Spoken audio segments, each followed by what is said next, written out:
के दौरान ये बताया गया कि अगर पाकिस्तान मुकम्मल तौर पर चीन के कैंप में शामिल होता है तो उसे अमेरिका और उसके इत्तेहादियों को करना पड़ सकता है। इसलिए पाकिस्तान को अमेरिका और चीन से ताल्लुकात में तवाज़ुन बरकरार रखना पड़ेगा। अच्छा, कमेटी को एक सीनियर ओहदेदार ने बताया कि इस वक्त अमेरिका के साथ जो ताल्लुकात हैं वो निचली तरीन सतह पर हैं और अमेरिका और चीन के साथ ताल्लुकात में तवाज़ुन कायम करने की कोशिशें कामयाब होती दिखाई नहीं दे रही हैं।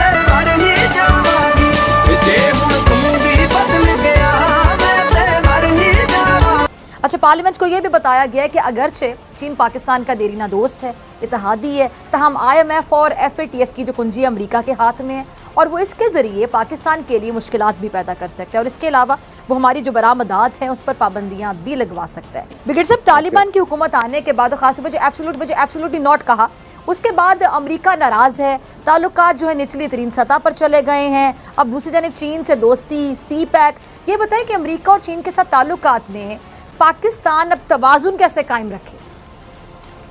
देखें, एक बात डॉक्टर फिजा बड़ी क्लियर है कि हमें तवाज़ुन रखने की जरूरत नहीं है जी। हमें पता है कि हमारा कौन जरीना टाइम टेस्टेड फ्रेंड है, उसको तो हम किसी हालत में सेक्रीफाइस नहीं कर सकते। Yes, America is a super power and we should remain engage with them. उनको सारी बताएं कि जी दिस इज व्हाट हमारी प्रॉब्लम है, ये हम आपसे एक्सपेक्ट करते हैं, आपने जो कुछ हमने जो आपके लिए किया and what all you have done for us, हम इसमें बहुत लेट डाउन हुए हैं। सेकंड बात ये कि ये तालिबान की बात नहीं, अगर आपको याद हो इलेक्शन के बाद बाइडेन ने प्राइम मिनिस्टर पाकिस्तान टेलीफोन तक नहीं किया, कोई एंगेजमेंट नहीं की है। इसका मतलब कि वो पहले से ही उनको प्रॉब्लम है कि दे ब्लेम, हमेशा से अमेरिकन की आदत है कि वो अपने फेलियर्स को किसी दूसरे को डाल के स्केपगोट बनाते हैं, अपनी पब्लिक को बताने के लिए, अपने कांग्रेस को बताने के लिए सारा उन्होंने मलबा पाकिस्तान में डाला है, नॉट रियलाइजिंग कि आपने वहाँ पर जाके 20 साल में जो आपने 2.26 ट्रिलियन डॉलर खर्च किया, आपने क्या वहाँ पर नेशन बिल्डिंग की, क्या आपने अफगान तालिबान के दिल जीते, हार्ट एंड माइंड जीते उनको, क्या आपने वहाँ पर हेल्थ से कुछ हॉस्पिटल बहुत बड़े बड़े बनाए, क्या आपको इंडस्ट्री लगाई ताकि वो उनको जॉब मिले और वो पहाड़ों में छोड़ के वो मेन स्ट्रीम में आ जाए। आपने कुछ नहीं किया, सिर्फ अफगान आर्मी की पैसा खर्च किया और अफगान गवर्नमेंट को पैसा लौटाया और बाकी हाफ से ज़्यादा पैसा वापस अपने डिफेंस कॉन्ट्रैक्टर्स को और वो जो आपके कंसल्टेंट जनरल हैं उनको चला गया, जिसकी इंक्वायरी भी वहाँ पर ऑर्डर हुई है, ये किया। इसलिए देखें, इस वक्त पाकिस्तान को अपने रीजन में स्ट्रॉन्ग होना चाहिए। हम एक न्यूक्लियर पावर हैं, हम एक इसकी बहुत बड़ी इस्लामिक कंट्री हैं, हमारी जियोस्टैटिक लोकेशन अच्छी है, हमें कोई इग्नोर नहीं कर सकता। ये सब कोर्शन है, we should be able to take stand और हमें अपने नेशनल ऑब्जेक्टिव को कोई कॉम्प्रोमाइज़ करने की ज़रूरत नहीं है।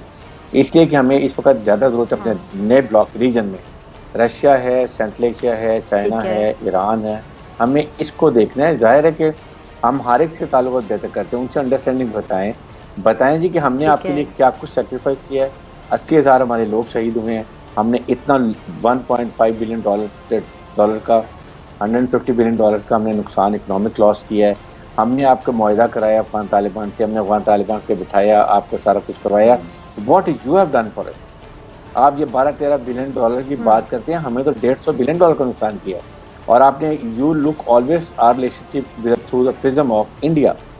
ये बातें जब बताएं तो I think they will understand कि उनको समझ आनी चाहिए कि जी पाकिस्तान भी उनसे एक्सपेक्ट करता है और Pakistan is not ordinary country now.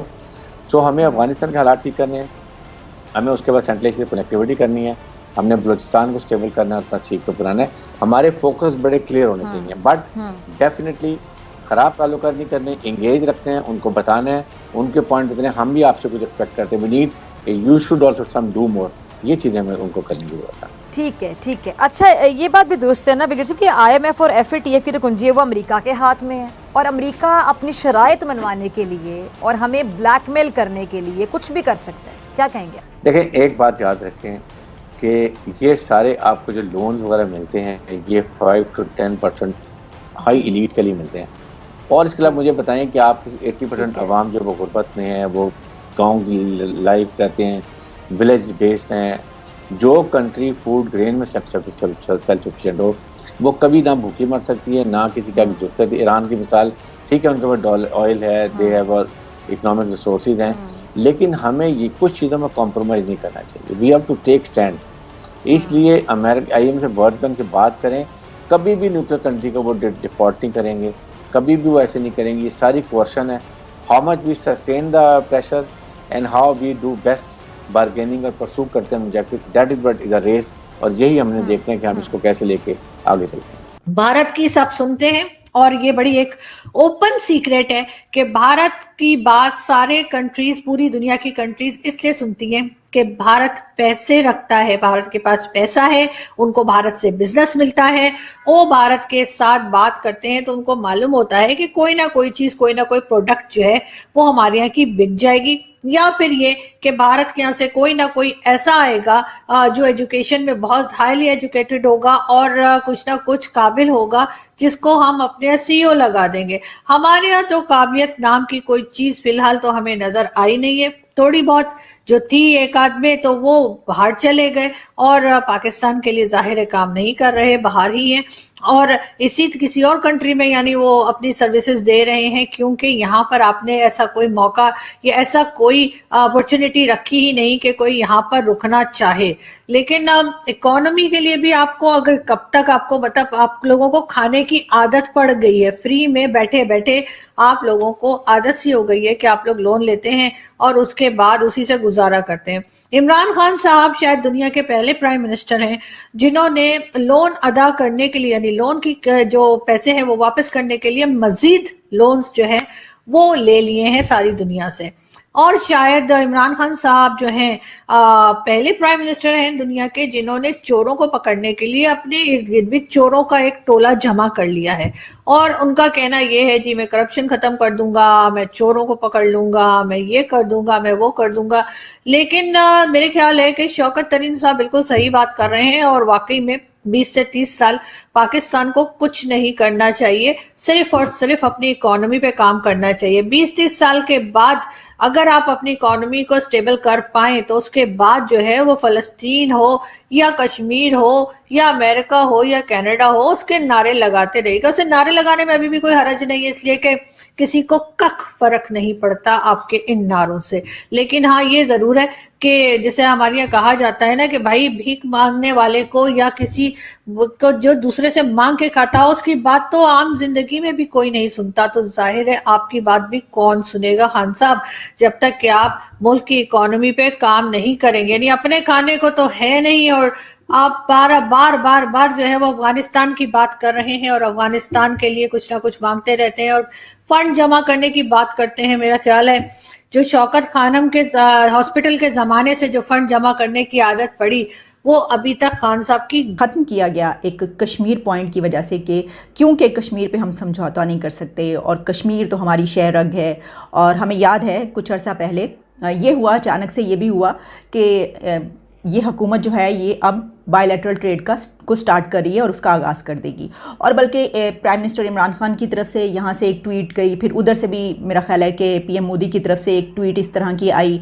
लेकिन उसके बाद ये सब इंतज़ार में थे कि अब कैबिनेट में डिसीजन होगा और फिर ये देखा जाएगा। लेकिन फ़ैसला क्या हुआ कि नहीं, हम बायलैटरल ट्रेड शुरू नहीं कर सकते, ये जो है ये इसी तरह रहेंगी और बिल्कुल हमारी कोई ट्रेड नहीं होगी। और इसकी वजह यह कि जब तक वहाँ पर 370 का फ़ैसला वापस नहीं लिया जाता तब तक हम अपनी ट्रेड स्टार्ट नहीं करेंगे। तो मैं आपको अब ये बताना चाहती हूँ कि इस एक फ़ैसले की वजह से, इस ज़िद की वजह से पाकिस्तान की एक्सपोर्ट्स को, जो कि पाकिस्तान का सामान भारत जाता था, उसमें कितना नुकसान हुआ है। $0.99 मिलियन फ्रॉम $1.035 मिलियन।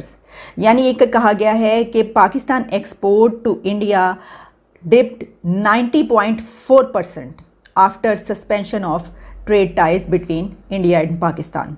तो इसका मतलब ये हुआ कि 90% पाकिस्तान को नुकसान हुआ अपनी एक्सपोर्ट्स में, जो कि पहले एक तो हमारी एक्सपोर्ट्स हम जानती हैं कि कितने थोड़ी सी तो हैं, हम मुकाबला तो करते हैं इंडिया से, हम बांग्लादेश से, बल्कि हम तो सुपर पावर से भी मुकाबला करने पर आ जाते हैं। हम तो कहते हैं कि पूरी दुनिया हमारे सामने चीज़ क्या है। लेकिन ये इस वक्त जो हम बात कर रहे हैं कि पाकिस्तान के ये जो एक बायलैटरल ट्रेड को ख़त्म किया गया भारत और पाकिस्तान के बीच, उसकी वजह से पाकिस्तान की एक्सपोर्ट को 90.4% जो हैं वो कम हुई हैं और नुकसान हुआ है। इसी तरीके से हम इंपोर्ट्स की अगर बात कर लें तो imports from India also sank to 14.9%, और वो जो हैं वो पहले 49% कुछ होती थी और अब 42.582% इस तरीके से हो रही हैं। उसमें काफ़ी कम जो है वो फ़र्क है। लेकिन जो एक्सपोर्ट थी हमारी वो 90% कम हुई हैं। तो देखिए इसका नुकसान किसको हो रहा है? इसका नुकसान जो है वो आवाम को हो रहा है, लोगों को हो रहा है।